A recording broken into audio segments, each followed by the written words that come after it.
This presentation will cover the topic of government and trade. It will be presented by Team 3 Alpha Omega Location Analytics, presented by Mr. Akins as the team leader, Mrs. Basulto, Mr. Kleinberg, Mr. Latante, Mr. O'Keefe, and Mr. Owen. The particular subject that we'll be analyzing for government and trade is in relation to the U.S.-China trade conflict. This conflict began when President Trump imposed tariffs on the Chinese goods. These tariffs have been maintained throughout the Biden administration.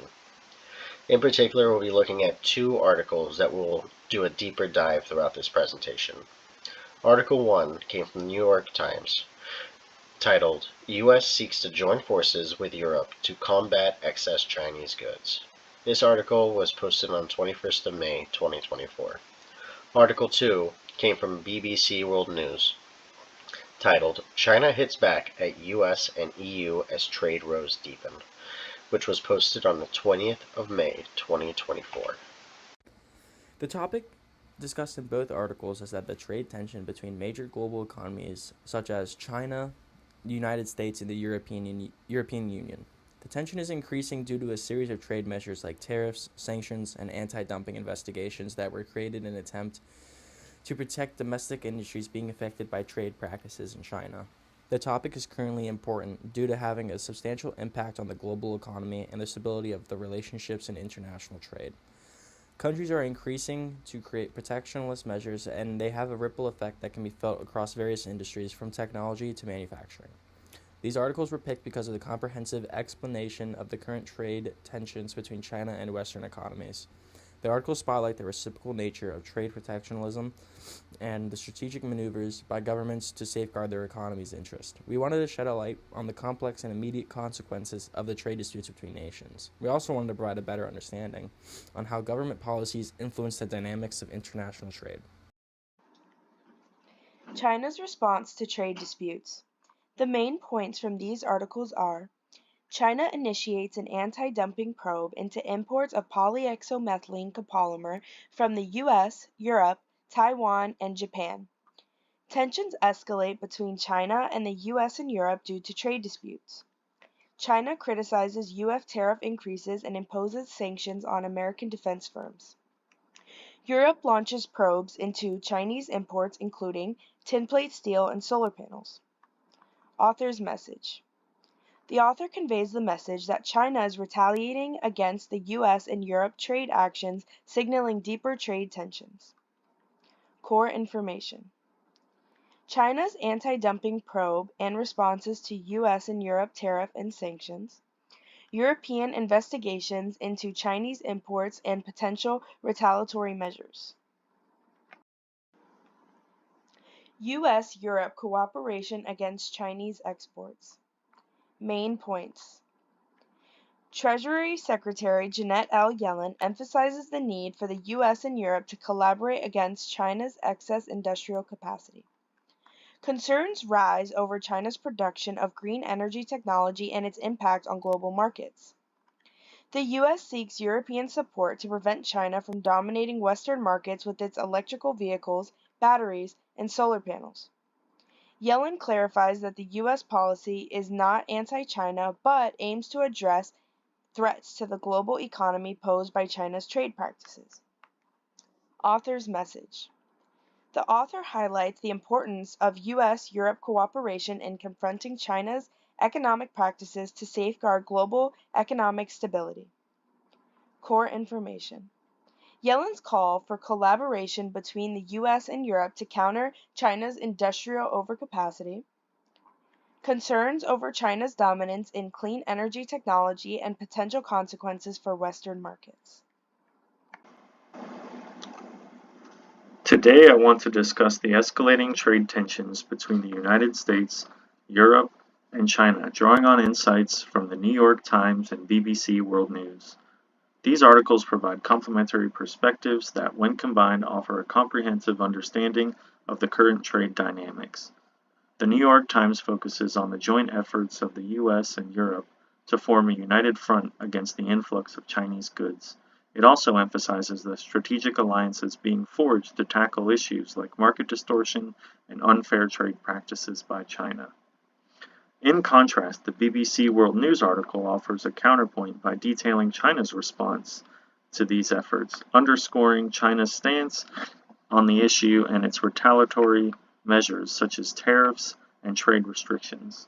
This article also provides a glimpse into how China perceives these alliances and the steps it is taking to defend its trade interests. The difference in viewpoints. The New York Times focuses mainly on the US and Europe, emphasizing the challenges of oversupply of Chinese goods. And the BBC World News article focuses on China and how they view the US and European trade policies forced on their economy. Reading both of these articles together offers a holistic understanding of trade conflict. This integrated approach helps us appreciate the complexity of the trade dispute and understand the motivations and reactions of all parties involved.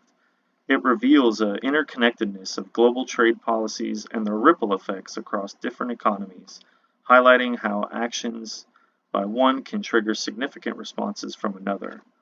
In conclusion, the two articles, when read together, complement each other by providing a fuller picture of the trade tensions, emphasizing the importance of considering multiple perspectives to gain a well-rounded understanding of the international economic relations. Article 1's connection to Chapter 7, Governments and Trade. This connection is connected to Section 7.1, Government's Intervention in Trade. The political reasons were that the U.S. and Europe aim to protect jobs and national security by addressing China's overcapacity and its dominance in the green energy technology. This reflects concerns over economic stability and the geopolitical influence of China. The economic reasons were the collaboration seeks to protect infant industries, particularly in green energy, from being overwhelmed by subsidized Chinese products. This includes electric vehicles, batteries, and solar panels, which are crucial for the economic development of these regions. It also connected to Section 7.3, Trade Restriction Instruments, implementation of tariffs and trade barriers. The U.S. has imposed new tariffs on Chinese goods to limit the influx of cheap Chinese products. Europe is considering similar measures to protect its auto and green energy sectors. These instruments are designed to prevent market distortion caused by Chinese subsidies and overcapacity, ensuring fair competition and market stability. Article 2's connection to Chapter 6, International Trade Theory. This connected to Section 6.2, Mercantilism and its Flaws, where China's retaliatory anti-dumping measures against the U.S. and EU imports reflect a mercantilist approach aiming to protect its industries by discouraging imports through trade barriers. This highlights the zero-sum nature of mercantilism, where one nation's gain is seen as another's loss. It also connected to Section 6.6, New Trade Theory and Strategic Trade Policies, where China's actions, including tariffs and anti-dumping investigations, are strategic trade policies designed to protect its industries and gain economic advantages. These policies illustrate the new trade theory, where economies of scale, and government intervention can create competitive advantages. Lastly, connected to Section 6.7, National Competitive Advantage. The escalating trade tensions underscore the importance of national competitive advantage. China's initiatives to protect its markets and retaliate against foreign tariffs show efforts to maintain its competitive edge in key industries. The role of government intervention is critical in shaping these competitive dynamics, as seen in the trade measures taken by both China and Western nations. To briefly summarize both of the articles, for the New York Times article, Treasury Secretary Janet Yellen, she emphasized the need for U.S. and Europe to counter China's excessive industrial capacity, really helped warning them that cheap Chinese exports threaten the global economy. Yellen stressed a coordinated response, particularly in the green energy sector. The Biden administration has imposed new tariffs on Chinese goods, seeking that European support to prevent the Chinese dominance in the Western markets. Europe, they're considering similar measures amid really their concerns about China's subsidies affecting its auto industry. For the BBC World News article, China, they've initiated an anti-dumping investigation into imports from the US, EU, Taiwan, and Japan, signaling its retaliation in its trade disputes with these regions. This move follows recent U.S. tariff increases on Chinese goods, including EVs, solar panels, and computer chips, which China has been criticized politicizing economic issues. Additionally, China sanctioned 3 American defense firms over arms sales to Taiwan, barring for them to trade with China. 3 of the key takeaways from this project, really, that I've gotten out of it for me personally. One being that Treasury Secretary Janet Yellen, she really emphasized the need for the U.S. and Europe to counter China's excessive industrial capacity, warning it's just the cheap Chinese exports really threaten the global economy. China has really been able to produce at such a mass scale and at such a cheap price. It's really been able to affect the global economy, and it's only going to do more harm if they're not able to make any changes.